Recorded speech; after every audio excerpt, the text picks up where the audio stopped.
messieurs and mademoiselles. It is with deepest pride and greatest pleasure that we welcome you tonight. And now, we invite you to relax. Let's pull up a chair as the elementary proudly presents some learning. Be our guest, be our guest. Put our service to the test. Take your child by the hand, Sherry, and we'll provide the rest. Reading, phonics, fluency, improve skills we guarantee. Try the new stuff, it's stupendous. Don't believe me, ask the students. They can sing, they'll have fun. Reading skills are number one, and the learning here is never second best. Go on, unfold your mind. Take a glance and find you'll be our guest. Be our guest, be our guest.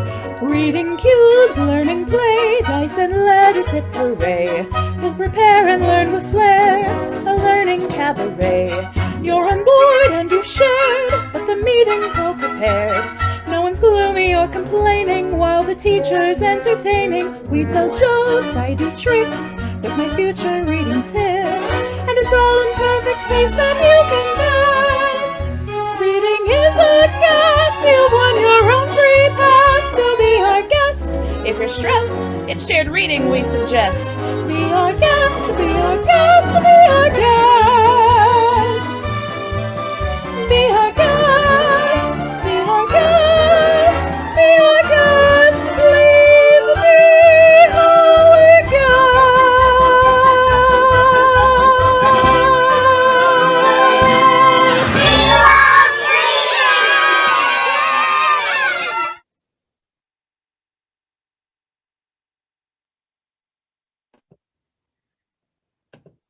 Good evening to all of our families who have joined us tonight as we get real about reading. My name is Loretta Henderson, and I'm the elementary principal at Milton-Union Elementary. And along with Bradford and Northridge Schools, we'd like to welcome you to our virtual literacy event. Before I hand it over to Rush Rogers, I do have a couple of reminders. Your cameras are off and your microphones are muted. If you feel like you've missed something, the event will be recorded and posted to each district's website and or social media for future viewing. At the end of the presentation, we'll have a few minutes that you can ask Rush any questions you may have about the activities she's sharing with us tonight. You can type your questions in our chat box below. After our presentation, there is a short survey. If you've completed it previously, there's no need to complete it again unless you have additional feedback. Thanks for popping in tonight. Rush, they're all yours. Thank you very much. Tonight, I'm going to talk about fluency, reading with meaning.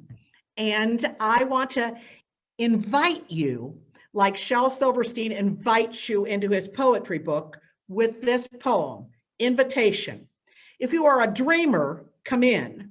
If you are a dreamer, a wisher, a liar, a hoper, a prayer, a magic bean buyer, if you're a pretender, come sit by my fire, for we shall have some flax golden tales to spin. Come in, come in. So tonight I'm going to talk to you about reading aloud, reading around the table. I'm going to talk to you about reading with meaning. And what that looks like is paying special attention to the flow of the phrase, to the phrases, to the pauses, to the emphasis and feeling you use, and to the meaning of the piece. And we're going to use poetry. One of the things that I think children believe is that all they have to do is read one word, then the next word, then the next word. And that doesn't bring a picture into their head. That doesn't bring meaning into their reading. So we're going to use some poems tonight to get some sense of how the phrasing is almost done for you, and you do the meaning part of it by pausing, by adjusting your voice, by adjusting your inflection, and by pausing. So Nick, would you show us the first one, please?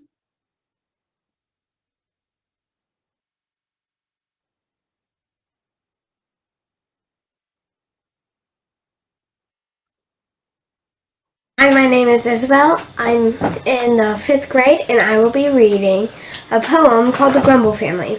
There's a family nobody likes to meet. They live, it is said, on Complaining Street. In the city of never are satisfied, the river of discontent beside. They growl at that, and they growl at this. Whatever comes, there is something amiss. And whether their station be high or humble, they all are known by the name of Grumble. The weather is always too hot or cold. Summer and winter alike they scold. Nothing goes right with the folks you meet down on that gloomy, complaining street. They growl at the rain. Okay, I'm sorry, somehow we missed her.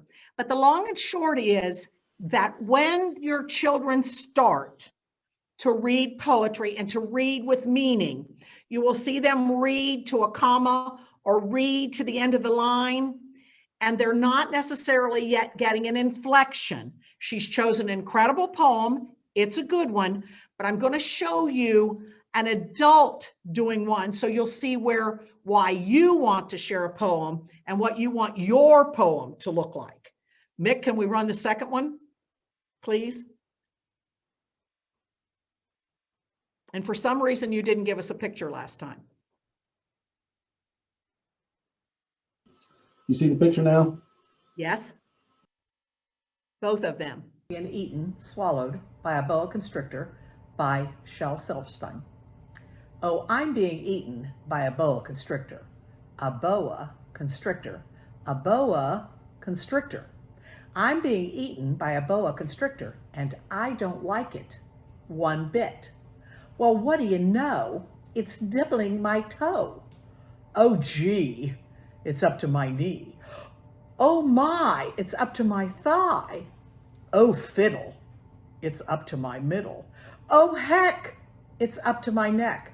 Oh, dread, it's Funny Looking by Alan Balter. So you see, when we read them with the pauses. We give emphasis when that snake is moving from our toes to our thighs to our middles. It's getting scarier and scarier and scarier. So you use your voice and the phrases to get your meaning intact. So for every poem that your child chooses, you choose one so that you're modeling for them the use of those pauses and those phrases and that inflection to get meaning. Okay, so I'm going to give you one more. Again, it's a funny one that I think the kids will enjoy, but it has some emphasis in some specific places. Third, Mick. This poem is Bear in There by Shel Silverstein. There's a polar bear in our Frigidaire. He likes it because it's cold in there. With his seat in the meat and his face in the fish and his big hairy paws in the buttery dish. He's nibbling the noodles, he's munching the rice, he's slurping the soda, he's licking the ice. And he lets out a roar if you open the door, and he gives me a scare to know he's in there. That polar bear in our Frigidaire. Okay. My name is Joseph.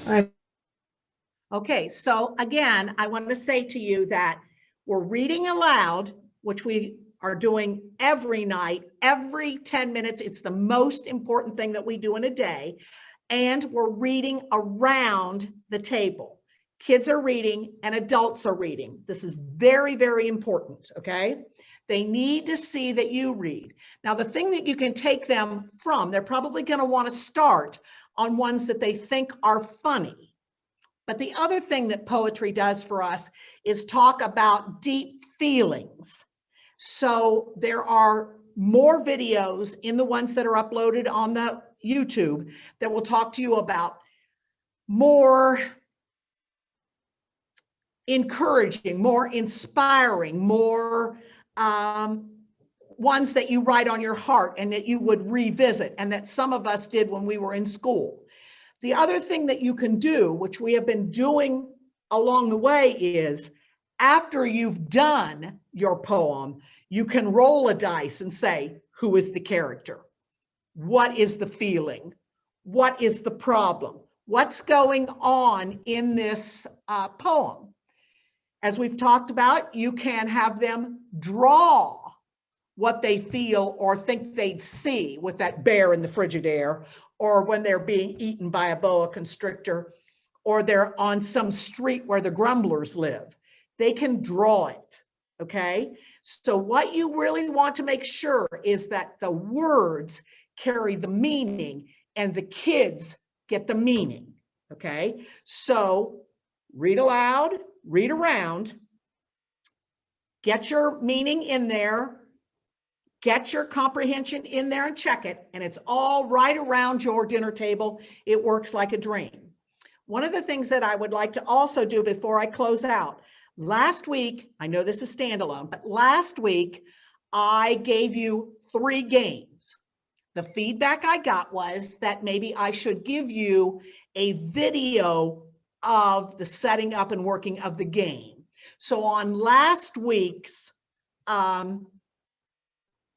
presentation on the website, you will find all 3 of those games: the outside the box game, the competitive game with add a word, add a letter, subtract a letter, change a letter, and the one where you use the magnetic tiles. So everything that we've done here is on the website, even if I did it from feedback.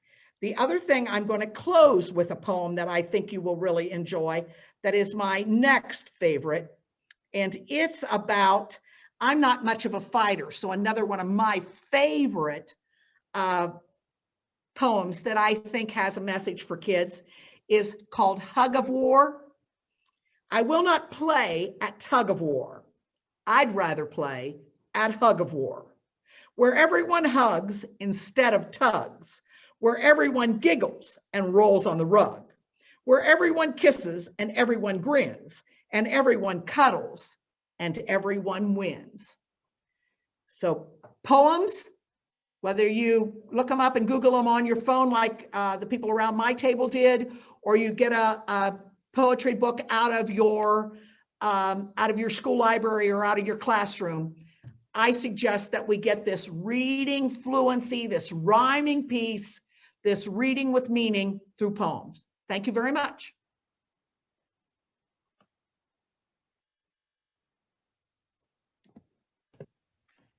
All right. Do we have any questions that you have for Rush in the chat box or the Q&A?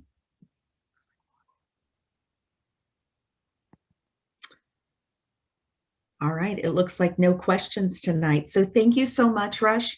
And to everyone who came in this evening with us, that wraps up this event. If you play the games, take a picture, email them to your child's teacher or building principal, and we will add it to our introduction video. Thank you again. I'm sorry. I would also like, if any of your kids find a poem that they really like, you can video on your phone just the way I did on the children and on my family around the table. I would love to have a poetry jam. I would love, love, love to hear the poem that inspires your child or hear the poem that makes them giggle to the center of them. So we could have a poetry jam if you choose to video your child or your family around the table and share your poem. I would really, really love to see that. Thank you. All right. I think that's a great idea. We will see you next Thursday at this same time for our next literacy event with Rush. Thanks so much and have a wonderful evening.